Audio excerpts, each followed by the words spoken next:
Thank you for listening to Primal Scream. I'm Nick Graystone, aka The Nizza. Each week, Primal Scream is produced by Tony Walker and executive produced by Demon Scar. Always remember, nobody writes your story but you. Later.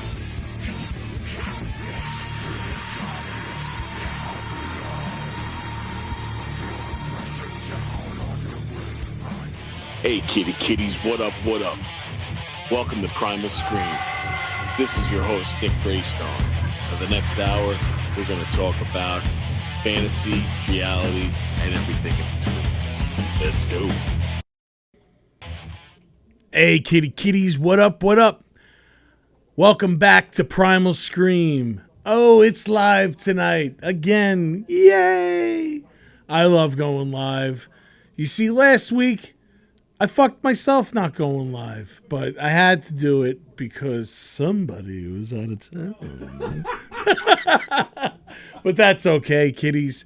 We all go on holiday here and there, but it's good to have my main man right back at the controls tonight and back on Thursday. I'm Nick Graystone, and again, welcome back to Primal Scream. So like I said, I kind of messed myself up not going live last week because there was some true crime happenings going on, which I'll get into a little bit later. I wanted to start this podcast off. I guess you guys see that sometimes the serious comes out on me. Most of the other times, I'm like a gorilla juggling shit, throwing it up against the camera and doing all kinds of crazy stuff. But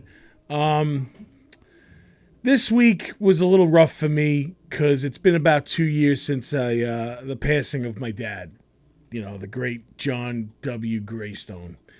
A lot of people always ask, like where I get it from me, like who I am. And, the clown and the center of attention and, working the room from a young age. That's Mama Graystone. That's Mama Rosie. That was her. She was always like that. I got that from her. My brother got that from her. Zoe has that. That's just how we are. We're outspoken. We want all the attention on us. Now, my dad was a very reserved guy. He always instilled, son, you got to get a job with, benefits. And he was a father, and he was a great man. And I miss him, He would tell me things growing up, one day you'll learn. And you know what, Dad? I did, because I miss the times.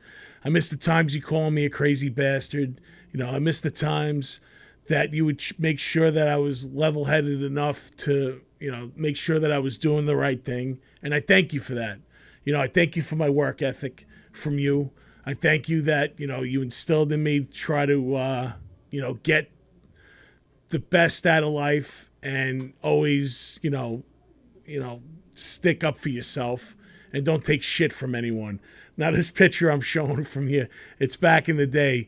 You could see my dad back in his prime was a fucking badass. I mean, they used to call him the Beard, and they didn't call him that for nothing, man. Like, he just had that intimidation factor, and he used it to his advantage. And, I just wanted to take this opportunity to say I miss you. Thank you. So, with that, I want to move on to something that really hit home for me with Zozo this week. So Zozo, I talk about her all the time, my beautiful daughter. They have the parent-teacher conference coming up, and I emailed her teacher to confirm it over the phone, and she sent a message, and she was like, I wanted to send something out to you. I was going to do it later this evening, but you did message me, so I figured I'd take this opportunity to tell you. So she went on to tell me that Zoe did something, and she stood up for a friend that was getting bullied in school. And the kid that was getting bullied didn't speak up for himself, and Zoe took it upon herself to confront the bully and made the other child apologize to her friend. And the bully begged Zoe for not to tell the teacher. And Zoe, when me and Sarah spoke to her about it, we were like, what happened? So she was telling us, and then she said to the bully that, think before you act. You hurt someone's feelings, and now now you're gonna suffer the consequences. And she went and told the teacher. And the teacher thought that was very admirable and very stand-up-ish and very, a good thing to do. And I gotta say, with the dealing with the anniversary with my dad and everything, and hearing that, I've been an emotional wreck this whole week. And hearing that, man, I welled up with tears, and I was just so fucking proud of my kid that she is doing that. She's passing down that do the right thing mentality, and I can't be more proud of her.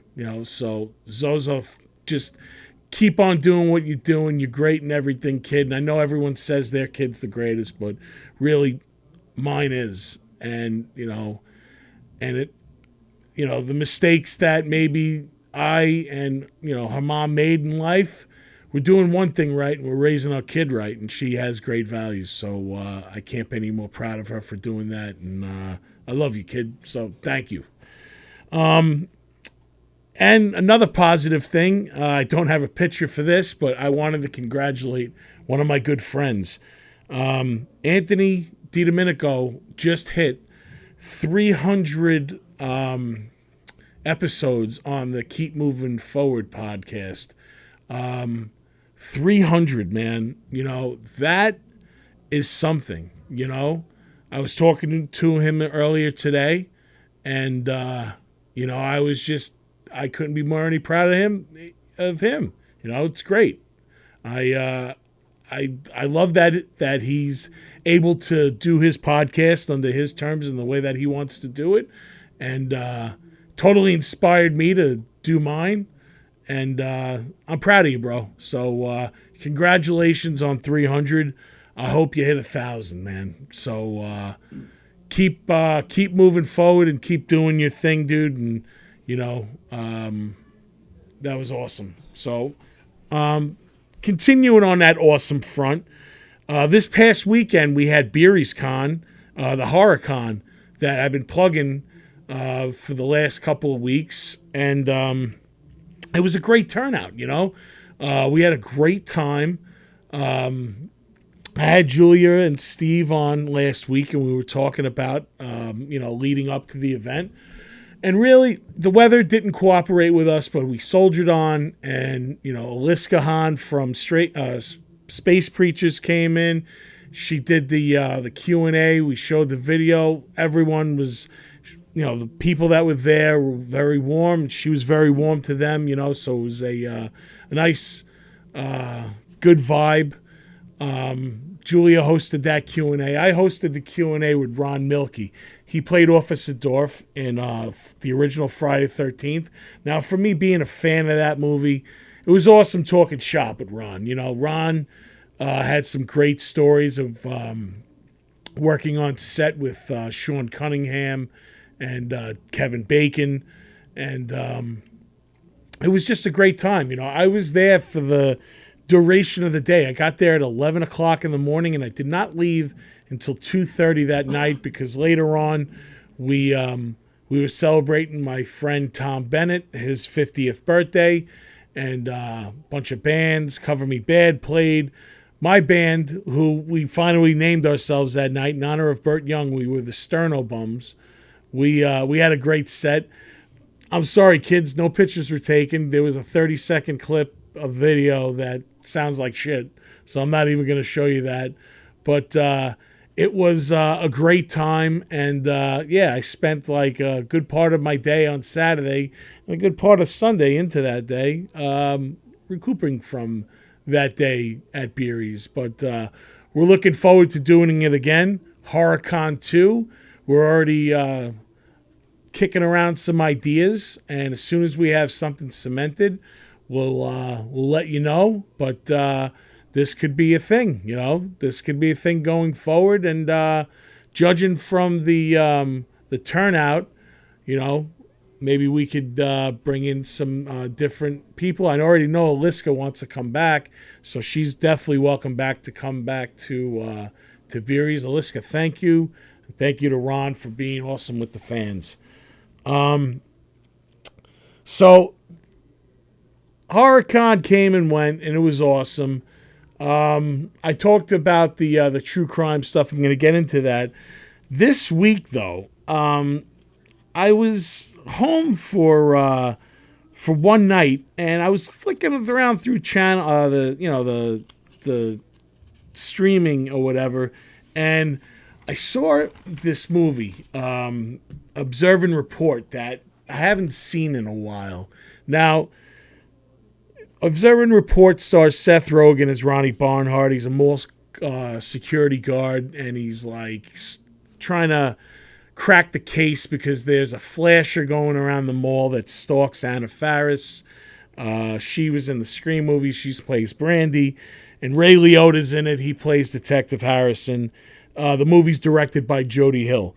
So Paul Blart came out around the same time, and I feel like the popularity of Paul Blart stole the thunder because, one, at the time, I feel like Kevin James was a bigger name than Seth Rogen at that time, and two, Paul Blart was really the demographic was like for the whole family, where Observe and Report is just a fucking dark comedy, and it's got so many dark things. I totally remember this. I saw it in the movies, and I felt like I was Robert De Niro in Cape Fear, laughing hysterically while everyone around me was like, what the fuck is wrong with this guy? Like, it's just my type of movie. I even went as far as to like recommend it to some of my friends, and I don't think there's only like a little circle of us that really love this movie. Like, I remember one friend coming back. He's like, yeah, dude, I went with my wife and I took my parents to go see it. And we were like, dude, what the fuck is wrong with Nick? Why would he tell us to go see this movie? It's so bad. So, like I said, the dark elements from it, it taps into like Taxi Driver in a way, because like it has like that commentary going on throughout the whole movie. You hear like his inner thoughts or whatever, and it deals with like the mental state of Ronnie in the movie, where he thinks that he tries to be a cop, but he's not. He's a mall security guard, and like Ray Liotta his role is funny because he's the detective on the case, and he's constantly ripping into him and calling him a fucking idiot and like, you're fucking up my case or whatever. And it's pretty funny role for Ray Liotta. So the main role really was intended for Danny McBride, but the studio at the time thought that Rogen was a bigger draw because of Knocked Up.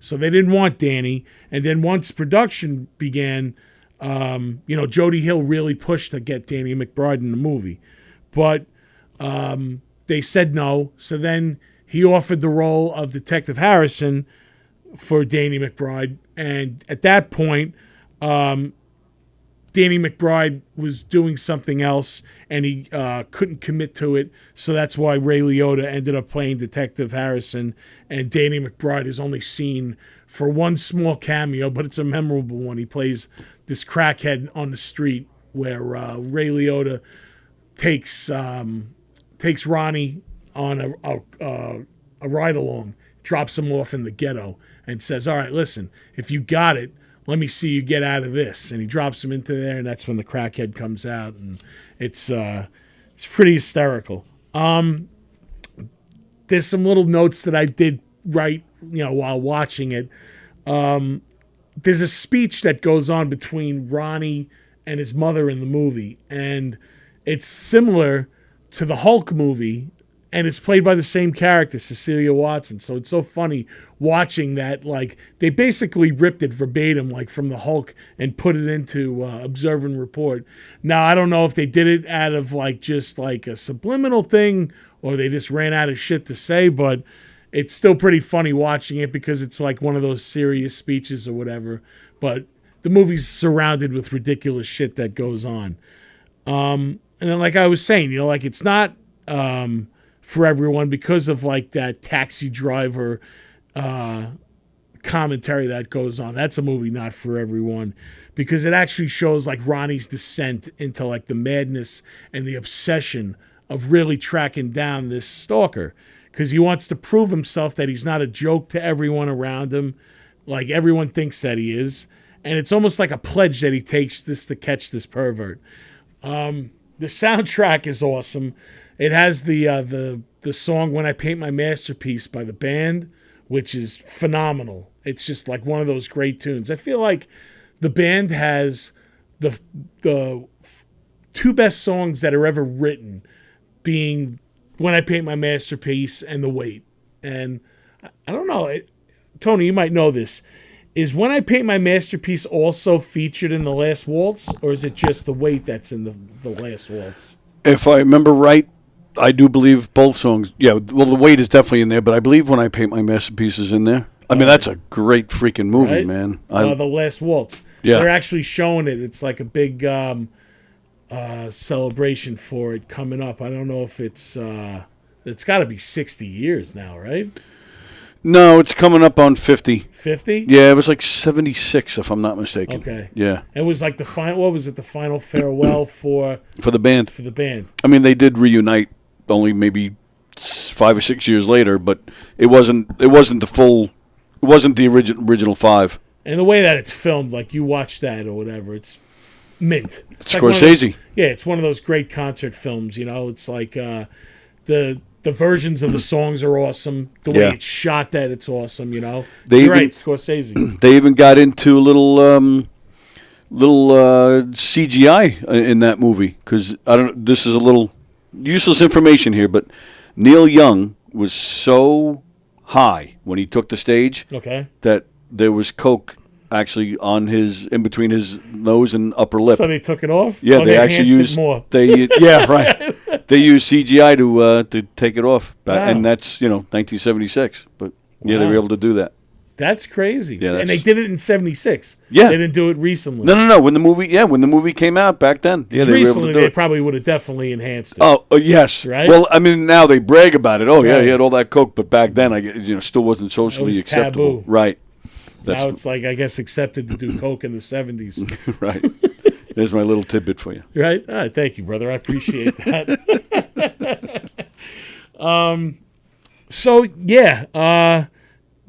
I just went off the topic a little bit, but not really, because like we're still talking about Observe and Report, and I did say that it had its Taxi Driver elements, and Taxi Driver is directed by Scorsese, and Scorsese directed The Last Waltz, so you could kind of say that Observe and Report, because of Last Masterpiece, is like one step away from, like, 1 degree from Taxi Driver. I don't know. I'm thinking I'm just praising Observe and Report too much by putting it in the same category, but I don't know. I enjoy the movie. If you want to rewatch it, or if you never saw it, like I said, it may not be for you, but no, you know me. I'm a sick fuck, so give it a shot and just be like, all right, Nick likes this. Maybe I'll give it a chance. So, all right. That being said, like I said, we got some Law and Order to talk about right now, because there's some shit that's going on, and it's pretty crazy. I'm gonna get into the old hometown hero in a little bit. I'm gonna get into this though. This case I'm talking about right now, the Natalie Holloway case. This has been going on since I was freshly out of high school. Really? It's been that long already? Yeah, she went missing, I believe, in 1997. Wow. She was on spring break, Natalie Holloway. She was with her class, and she never was seen alive ever again. She went out one night before they were going to leave, the day before they were going to leave, and she was last seen with this. He's actually the fuck you of the week. He's Joran Vandersloot. Now, Joran Vandersloot was this playboy kind of guy. He was a little bit older than Natalie. He's always been the prime suspect. So, for years, he's been fucking with Beth Holloway, which is Natalie's mother. This poor woman, you've seen her age on national television right in front of you. She's had zero closure into this, except last week, this woman finally got closure. So now getting into that. So look, back up a little bit about this piece of shit Vander Jerkoff, Joran Vandersloot.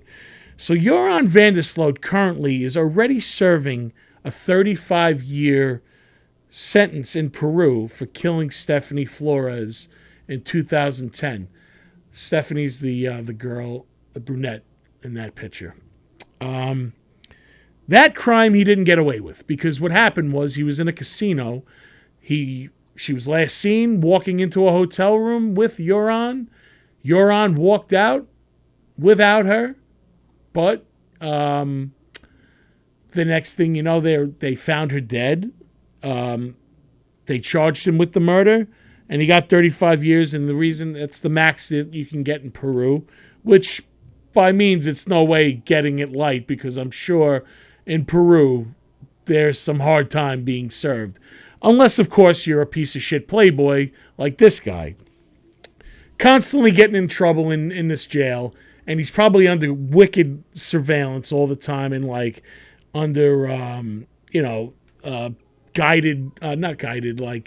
high security, keeping him away from Gen Pop. He's gotten drug charges against him. He's gotten into fights, all kinds of stuff.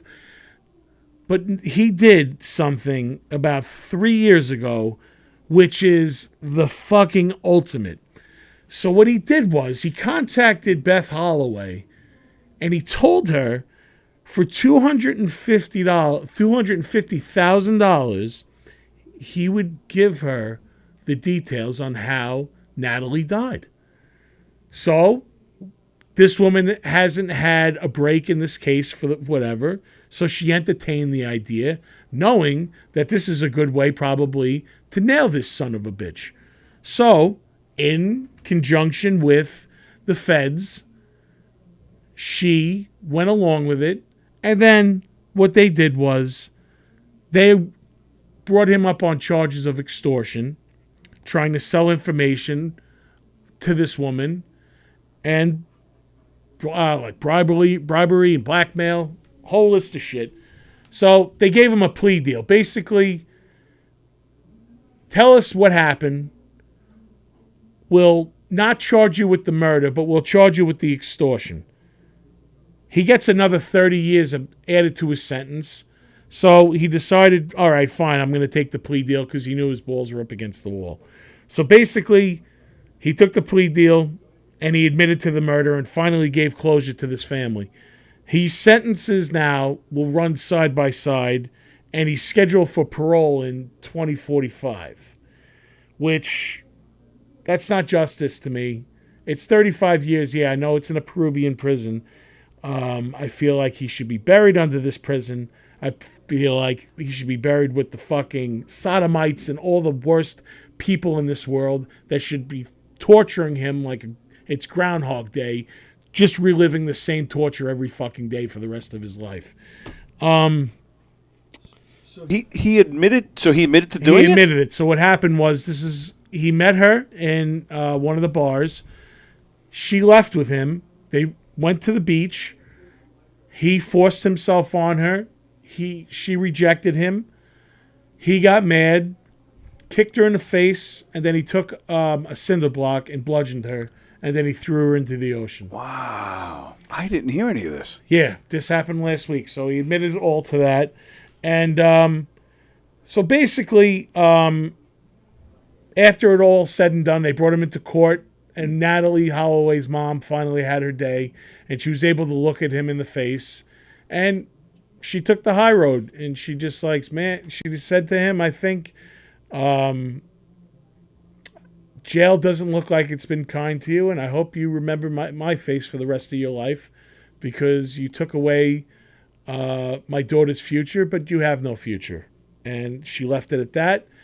And he turned around and apologized to his family and apologized to the Holloway family and said that he's a changed man now because his heart belongs to Jesus Christ. So, what I have to say to you, Euron, is while your heart belongs to Jesus Christ, your ass belongs to a Peruvian jail.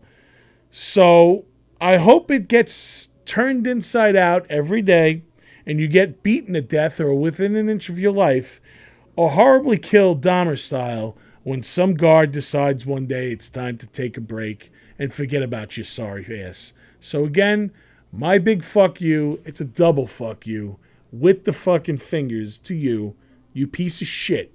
Fuck you, Joran van der Sloot.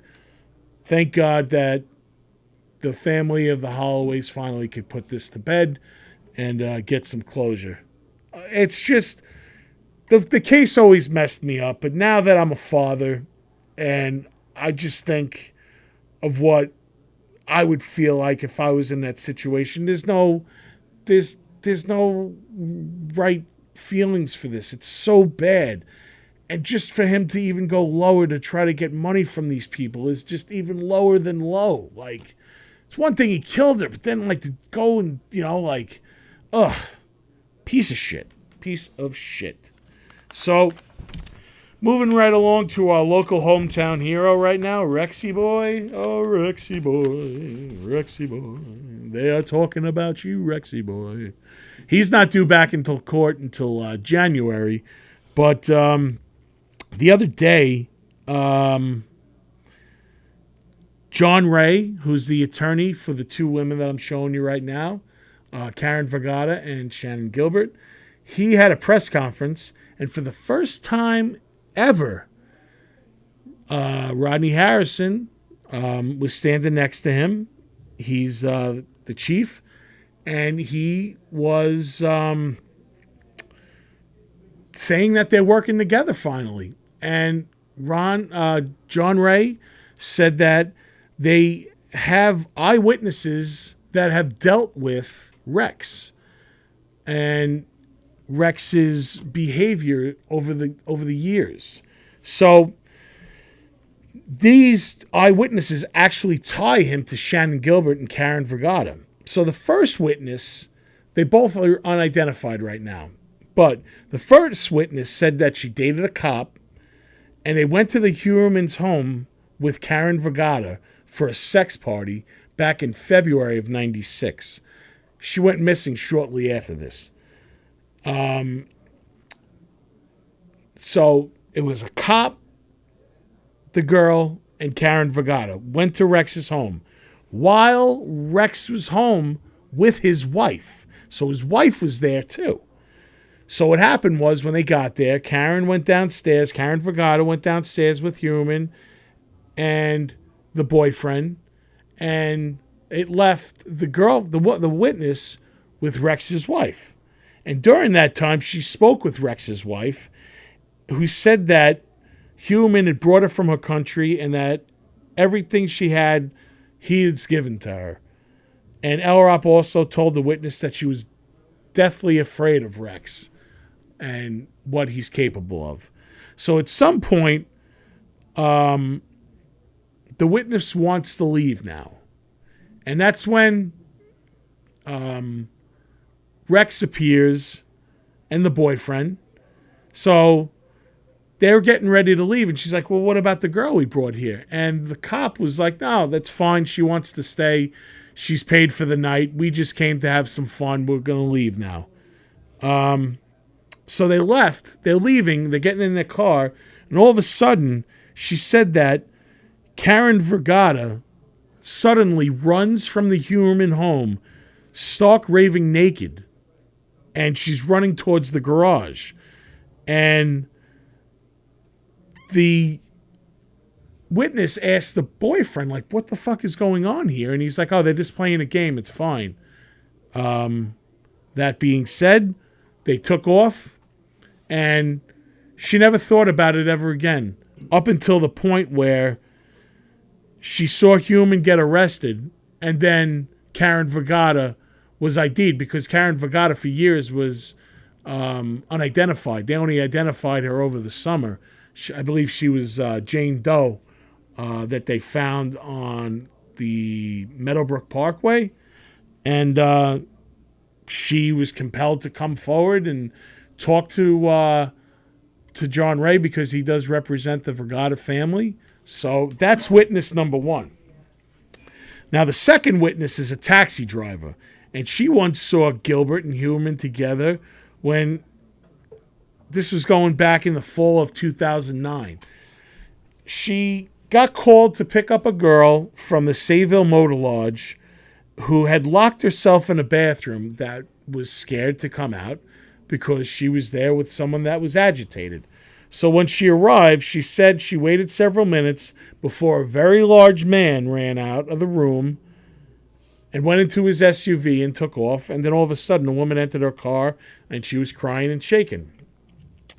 So now, again, she said that the girl got her composure and said that the woman said that she was lured there by a man for a job, but he had offered her $3,000 to stay there with him for the evening, and he handed her an envelope. And when he went to the bathroom, she looked inside the envelope, and it was just paper scraps. So it wasn't money. So she said that she realized that she was in some deep shit. So what she did was, when he got out of the bathroom, he basically got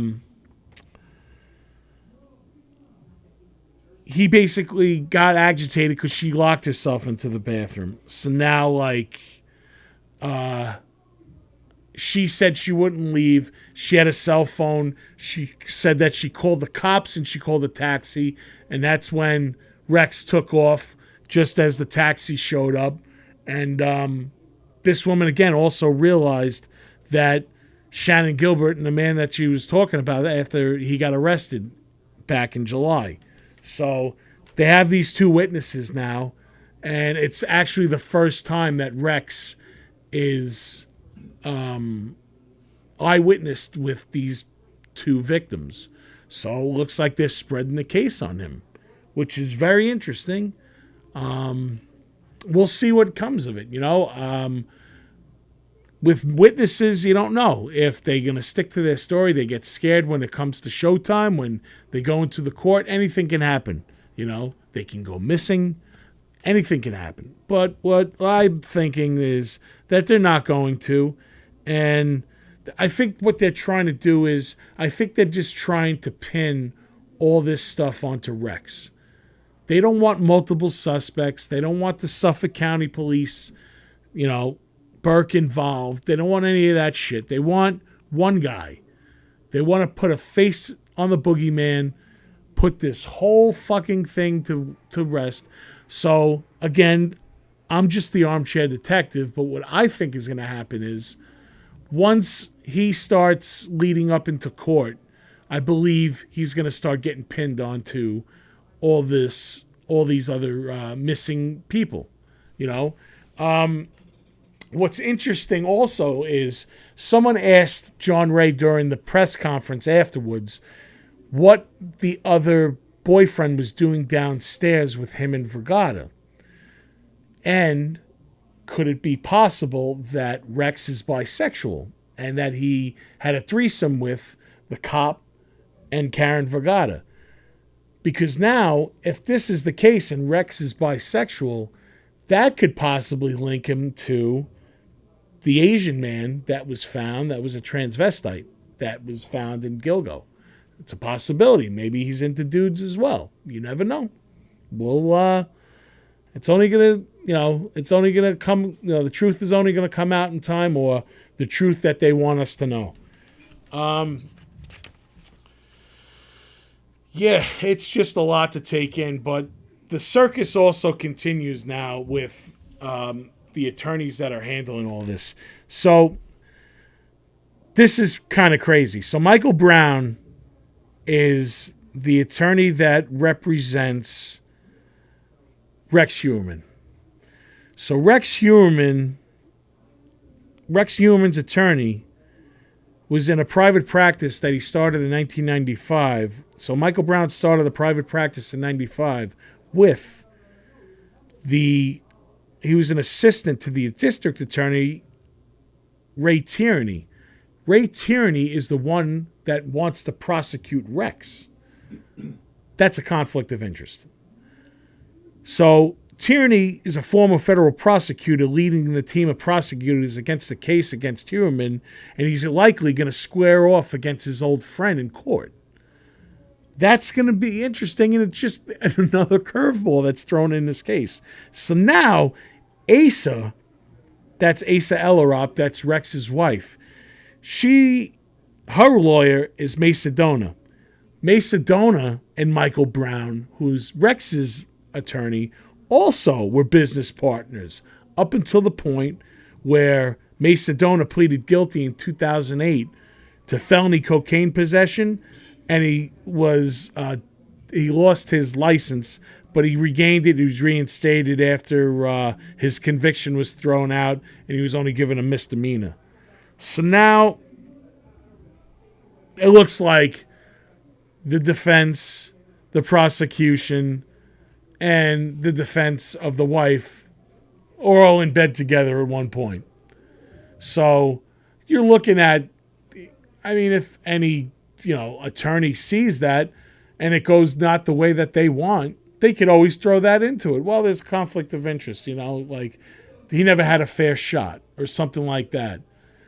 It's just a crazy case. And like, you hear about all this stuff, and it's just like it could go this way.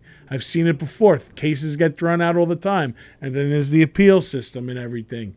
So who knows what we're in store for the Long Island serial killer case. It's been a mess since day one, so why would it be ever normal? Now, 24 hours later, getting back now to sorry, it's like going in circles and everything, but I'm trying to keep it as straight and narrow for you as I could tell it. So now, 24 hours after the fact that John Ray had a press conference and say that he was in conjunction with the Suffolk County Police with Rodney Harrison, someone from the Suffolk County Police, and I don't have the statement on hand, but you could pull it up, they posted that there has never been in conjunction with John Ray ever. So they're already contradicting what this man said, even if he's standing with the chief of police 24 hours before. They got to get their story straight. They got to figure out what the fuck is going on and give us, the public, the right information, It's very confusing. And I'm just trying to tell this news as I hear it, So I'll keep you updated. Like I said, Rex is not due back in court until... I believe it's the first week of January, so it's quite some time. So, they're still building a case, but from what I'm looking at right now, they already got, they got the two witnesses. That's the first we're hearing about that, so I'm sure there's others that we don't know about. Because, you got the girl that said she went out to dinner with him and said that he was saying all kinds of weird shit. And then there's other people that have come in contact that said they knew him and that he was a weirdo and he was an avid hunter with the guns and all that. So we'll see. We'll see what happens. That wraps up the Rex segment of this evening. I don't have much about this case that I'm going to talk about right now. It's just happened yesterday. It's the shooting that happened in Lewiston, Maine. That claimed the lives of 18 people and 20 injured.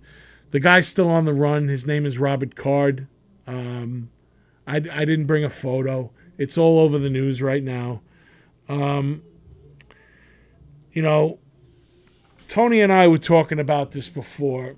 There were telltale signs about this guy. making threats, but he still got his hands on a semi-automatic weapon. These guns are not, they should not be in the hands of civilians. Look, it's not for sport. These guns are made to fucking kill. They're war machines. They do not belong on the street. I understand your gun country, gun control is a very, touchy topic because there's guys out there that they love their guns. And I get it. And they're law-abiding as citizens and they're licensed and they do it by the book. And there's people that ruin that. But there's got to be some kind of gun control for these people that get their hands on it that they shouldn't be getting their hands on these guns. Especially these guns that could kill fucking 20 people in the matter of seconds. And I've said it before and I'm going to say it again. If 20 first graders getting fucking killed in school didn't change anything, nothing is going to change anything. I guarantee you that if 20 of those kids were NRA families, for a fucking fact that those guys that would be in the NRA, we'll see where their loyalty is at that point if their kid gets massacred and gets killed. So I'm always, I'm bringing that because that's the worst of the worst with the children, man. And I'll always bring it back to that. Change needs to happen. There has to be some more gun control in this world. And I don't really give a fuck who I'm offending. I'm not trying to take your guns. You can have your guns. You can stick them up your ass for all I care. I really don't care. It's fine. But I'm talking about the war machine type of guns that could fucking wipe out 20 people in seconds. Something needs to be done. Some kind of more laws are in place, more steps are in place to get access to them, because it seems that this guy, Robert Card, has a history of mental health issues, which to me, again, goes back to the biggest problem in the world right now. Sure, there's gun violence, but mental health, I feel, is number one. Everyone knows someone that deals with mental health. Like I said, I kicked the podcast off this week. My mental health wasn't there this week because I'm sad, but I'm not as sad that I'm going to go out and do that. But you never know what could happen to the next guy who's sad and goes out and takes out his frustration, and it's in the wrong hands. So I just I hope they find this guy and he could be brought to justice and something needs to be done. But like I said, I really don't think, I don't know. You got anything to say about it, Tony? The latest is authorities were surrounded some property that he owns, and reporters actually heard authorities on the megaphone saying, "Robert Card, we know you're in there, come on out." But after a few hours, all the authorities left. But it has been reported now that authorities did find, and I don't know where they found it, but they found a suicide note from him. Oh, they did. So it's a very rural area too, right? Exactly. So this guy may never turn up. No, or they'll find him dead. Well, that's what I mean. Yeah, like he's Well, you're right, either because it's so rural he could disappear, or he's already dead, and he could have been dead already for 24 hours shortly after he did it. Right, and because that's usually how all these mostly end. Right. They don't hang around for. Yep, you're absolutely right. The only thing I could think of in the last spree shooting cases or whatever, that one kid that shot up the theater, they arrested him. He's still in, he's in the hospital, but they tried him. I don't think they even gave him death. I think they gave him life. Life. But it's just a shame. And well said what you were saying a minute ago with mental health. I mean, it's a shame. I mean, Because this guy is a Army Reserve, so you do kind of feel bad for him to a certain degree. Sure. But I mean, you can only feel so bad after what he did. But still, it's the fact that he's got these mental health issues, couldn't get the help he needed, but he can get these assault rifles. It just doesn't make sense. How it happens is just unbelievable. Right. Yep. But it seems easy. Yeah, which is a shame and unfortunate. And I'm with you. I don't have a problem with people who carry guns, and it doesn't matter to me. Friends that have guns, absolutely. like and they're responsible. It's about being responsible, making right. That they know that. I know that those my friends that have them, they are. I mean, I'm not the one to say I shouldn't be the judge of someone and say that that guy deserves a gun, but that guy doesn't deserve a gun. To be honest, I don't think anyone deserves to have a gun that could shoot 50 bullets in 10 seconds. That's what I'm talking about. That's the sad part about a situation like this, because it quickly gets politicized and then nothing gets done. And, there should be some kind of compromise. Let people keep guns, but maybe not assault rifles. Obviously, we have an issue here. We have an issue. So there's got to be something. Right, but you know what? Even like when you see these kids even going on, like the ones that survived the shooting, and you have that kid David. I think his name is like Hogg or something. He's under scrutiny all the time. Like, oh, shut the fuck up. Like, what does this kid know? Like, people are attacking a kid that survived a school shooting. Right. And he's out there just trying to keep I don't think he's doing it for a political agenda, man. Like, he's doing it to keep the spirit of the kids that were massacred next to him. Right. Shit, man. I feel like I would do it. Like, it's just, if you see one side, you're not going to see the other. Yeah. And if you're extreme about it, you're definitely not going to see it. So, all right. Well, a little self-promotion right now, moving along. Tonight, I was supposed to have a world premiere of 2 videos, but I try to break street date on my friends. Next week, I'm going to have them on, Steve and the Not Steves and Sharp Violet. 2 very cool videos. I believe Sharp Violet's single came out today. But next week, I'm going to show both videos on there. They're really cool, Halloween themed. I thought tonight would be the perfect night, but they wanted to release it on the way that they're doing it, and I don't want to mess it up for them. So I will show that next week. I had to scramble at the last minute to play a song for you, but I always have something that is up my sleeve. So I figured I'd share my new song that I recorded only last week.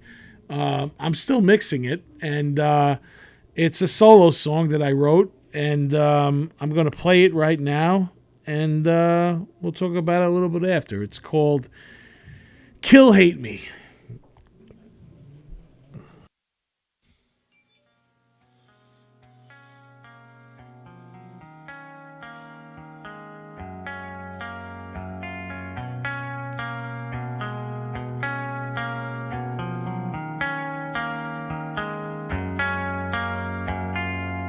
Just listen to what I say.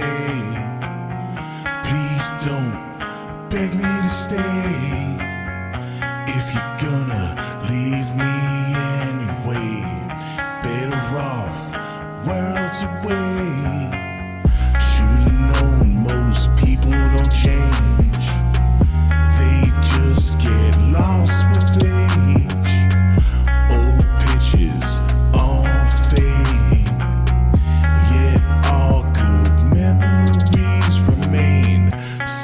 Life hasn't been kind, and 100 sleepless nights, a million miles away, even in the bed with me.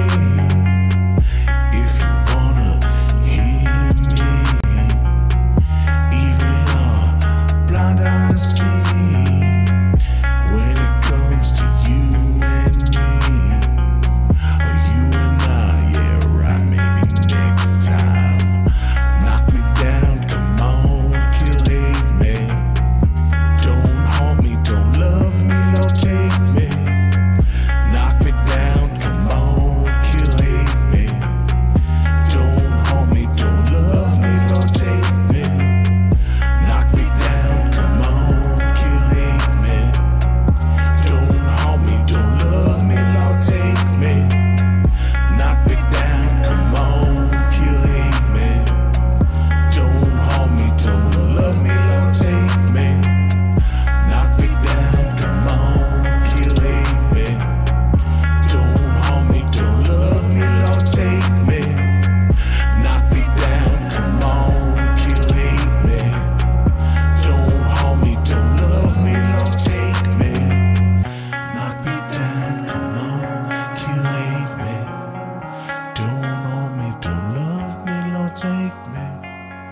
Don't harm me, don't love me, no take me.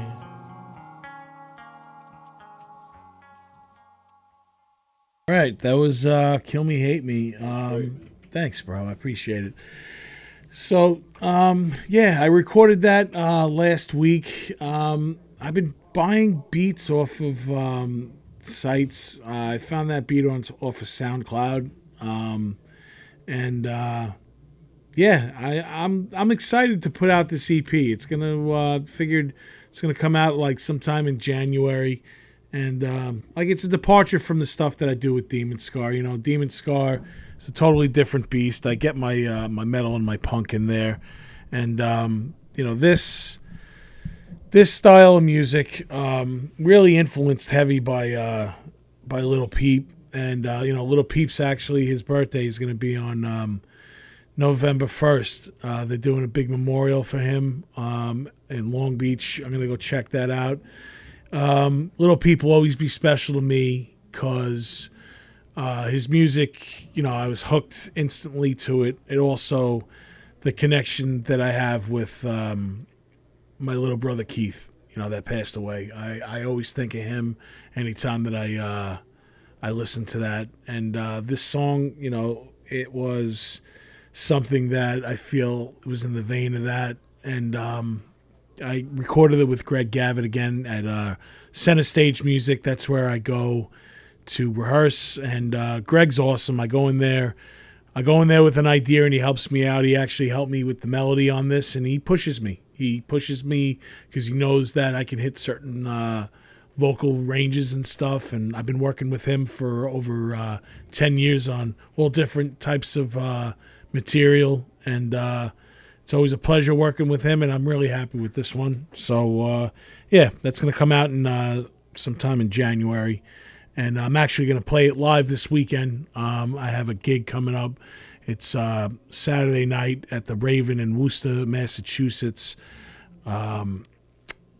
It's a pretty cool event. Rex is headlining it, and Fury, he's the one that put me onto it. So yeah, it's going to be the Raven this Saturday night. I do want to talk about now my sponsor. I'm rocking the hat right now. Dark Side of the Shroom. All right, so Cloud 8 Delta 8 was my sponsor for the show. They have another side company with Dark Side of the Shroom. Because of regulations, they're having a lot of trouble trying to get it sold in New York, their vapes. But shrooms are illegal, so which I find fucking hysterical, but that's I was a little leery about pitching this because it's been 10 years since I actually took real shrooms. And I've always said that was my last trip is my last trip. I'm sure there's people that are watching this that know that exact statement. Your last trip is your last trip. There's no way around it. Like if you can't do it for the rest of your life. I was an experimental kid, whatever. Fucking sue me. So these are not the type of shrooms though that you bought from your boy that went to Oneana and knows a guy, or your other boy that works at TGI Fridays who you got fired with on your day off. So not autobiographical, right? But anyway, I want you guys to look into try Dark Side of the Shroom. It's delicious bite-sized gummies made from a powerful mushroom called Amanita muscaria. Each shroom-powered gummy contains 500 milligrams of natural Amanita muscaria extract. There are no blends of product or filler, which is good. So there's no, like, I guess, cancerous shit that's inside of it. They make their own gummy product with time and devotion leading to the top-of-the-line experience. So get ready to find your dark side. They have 4 delicious flavors. They actually sent me samples of them. The blood orange, the berry blend, and these 2 I've tried, the blue raz and the watermelon. So enjoy your trip on the dark side. So now, the one good thing is that they are delicious because they don't taste like the old stale granola bar that you wiped your ass with that you ate back in the day, which is disgusting. Like, I remember, don't even want to talk about it. It don't taste like that. It tastes good. So trust me on that. They actually sent me some literature, which is pretty funny.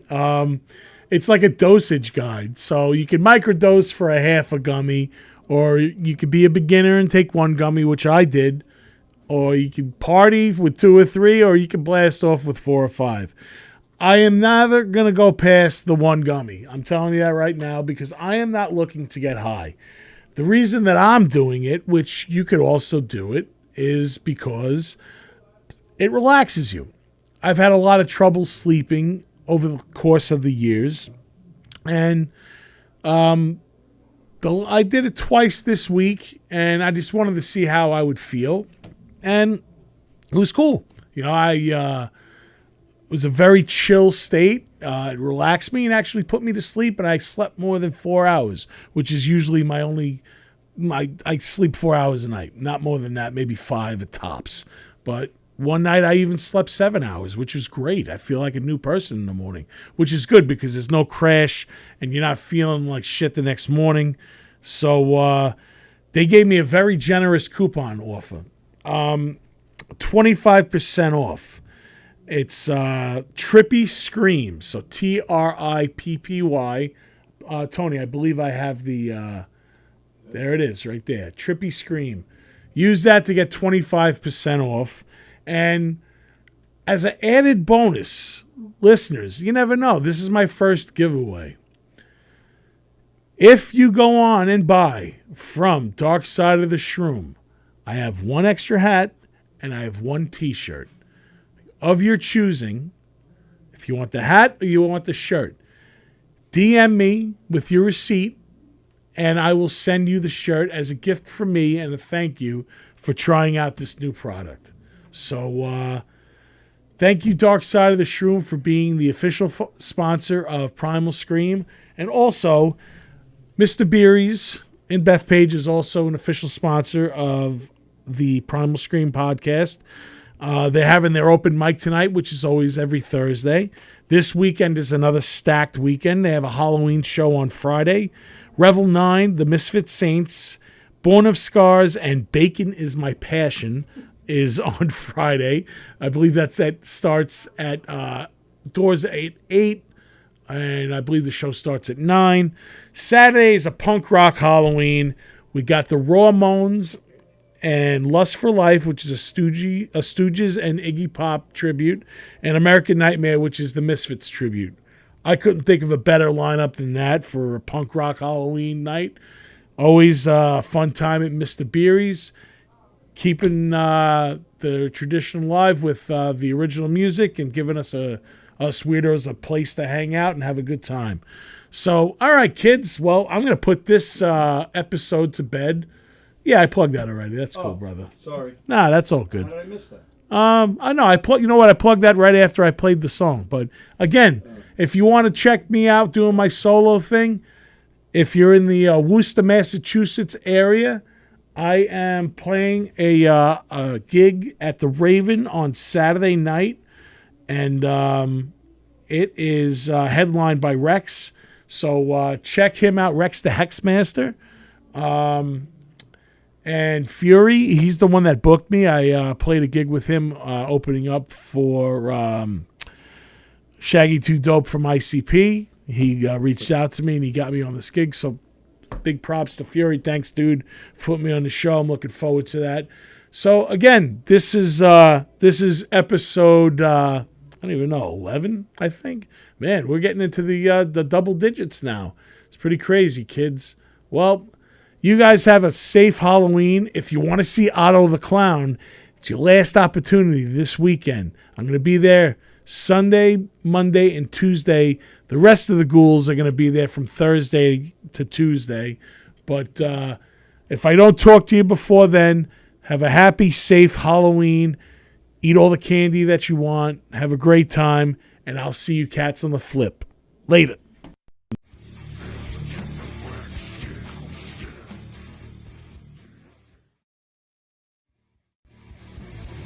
Thank you for listening to Primal Scream. I'm Nick Graystone, a.k.a. The Nizza.